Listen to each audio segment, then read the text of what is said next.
Part time job અપાવવાનું કહીને link મોકલી task આપી લાખો રૂપિયા પડાવી લેનાર ટોળકીના વધુ બે ઠગોને સુરત સાયબર ક્રાઇમની ટીમે ઝડપી પાડ્યા છે।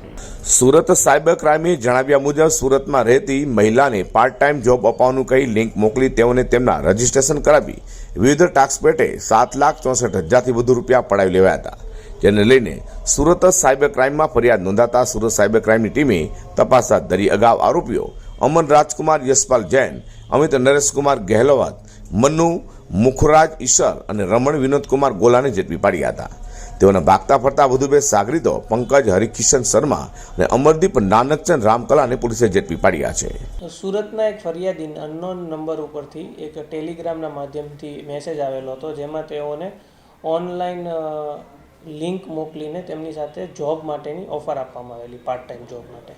શરૂઆતમાં તેઓને એ પાર્ટ ટાઈમ જોબમાં રજિસ્ટ્રેશન કર્યા બાદ તેઓને અલગ અલગ ટાર્ગેટ આપવામાં આવેલા હતા। ટાર્ગેટ એચીવ કર્યા બાદ તેઓને રિવાર્ડ સ્વરૂપે પેમેન્ટ આપવામાં આવતું હતું। શરૂઆતમાં આ કામના ફરિયાદીએ કામના આરોપીઓએ સુરતના ફરિયાદી પાસેથી કામ કરાવડાવીને વિશ્વાસ કેળવવા માટે 1,31,000 રૂપિયાનું પેમેન્ટ ચૂકવ્યું પણ હતું। ત્યારબાદ અલગ અલગ ટાર્ગેટના નવા જે આગળના ટાર્ગેટ હોય તેને ઓપન કરવા માટે અલગ અલગ ચાર્જીસ રૂપે સુરતના ફરિયાદી પાસેથી કુલ 7,64,200 રૂપિયા લઈને તેને પરત ન આપીને તેની સાથે છેતરપિંડી કરવામાં આવેલી હતી।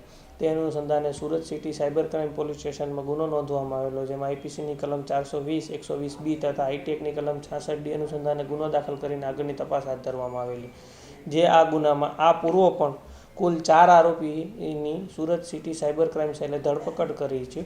ત્યારબાદ આ જ ગુનામાં આગળ તપાસ હાથ ધરતા અન્ય 2 આરોપીઓની પણ સુરત સિટી સાયબર ક્રાઇમ સેલે ધરપકડ કરેલ છે, જેના નામ છે, એક છે પંકજ હરકિશનલાલ શર્મા, જેઓની ઉંમર 48 છે, જેઓ ધંધો વેપાર ગાર્મેન્ટનો હોલસેલનો વેપાર કરે છે, ઉત્તર પ્રદેશના રહેવાસી છે, તથા અમરદીપ નાનકચંદ રામકલા, જેઓ ન્યૂ દિલ્હીના રહેવાસી છે। આ બંને આરોપીઓની ન્યૂ દિલ્હીથી સુરત સિટી સાયબર ક્રાઇમ સેલે ધરપકડ કરીને આ ગુનામાં જે 7,64,200 રૂપિયા જે ફ્રોડ થયેલું તે 100% એમાઉન્ટ અલગ અલગ બેંક એકાઉન્ટમાં ફ્રીઝ કરીને આ જે ફ્રોડ છે તેને રોકવાની કોશિશમાં સુરત સિટી સાયબર ક્રાઇમ સેલને સફળતા મળી છે।